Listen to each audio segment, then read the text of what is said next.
Chapter 4. You know, when it's a sunny day and little golden sparkles of dust float in the sunbeams? Well, the hall was full of sparkles just like that, only much, much sparklier. Most of our class were already there, and we could see princesses spinning around and around in fantastic ball gowns or dancing like ballerinas. Lisa and Jemima were singing like nightingales. Nancy was walking up and down on stilts. Freya was stroking a fluffy kitten. It was so incredible. And up at the far end, Queen Gloriana was talking to Fairy G and some of the other teachers. Eglantine, Florine, and Perfecta walked in front of us. As each of them walked through the door, they changed.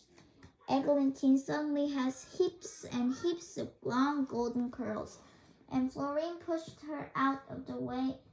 I could see her eyes shining. Then Florine was in amongst the spikers, and oomph!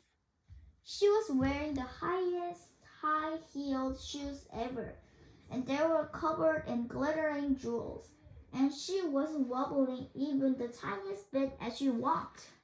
Perfecta was next. She turned to look at us just before she walked in, and she said in her nastiest voice, "Oh, it's the Rose Rumors. If you're very lucky, I might wave to you from the Cecil coach." Then she walked into the great hall, but nothing seems to happen, except she made a funny kind of "oh" sound, and sat down hard on the floor. Alice, Charlotte, Sophia, Emily, Daisy, and I were too excited to take much notice. We took a deep breath and went into the great hall together. Oomph! 6 gorgeous silver ponies were trotting round and round the hall, shaking their silver manes and tails and whinnying loudly. They were so beautiful, but Florine gave a massive screech, and Lisa screamed. The ponies flung up their heads and began to gallop. "Quick," I said, "they're scared. Poor thing. We got to catch them," which was easier said than done. Now I know, and I'm sure you do too, that the very worst way to try and catch a pony is to rush around making lots of noise.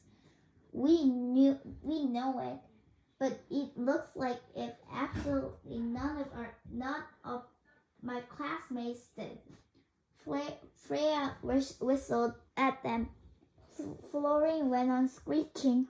Jemima tried to rush them into a corner, and then Nancy fell off her stilts with a dreadful clatter that sent those poor ponies into a perfect frenzy. They began to gallop this way and that, looking for a way out. But do you know what?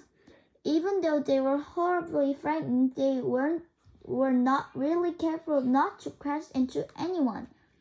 They swavered this way and that, and sometimes they padded on one silver hoof, and their manes and tails streamed behind them. "Stop this at once!" Queen Gloriana was furious. Everyone froze, even the ponies. The whole great hall was as still, as silent as if we'd all been turned to stone.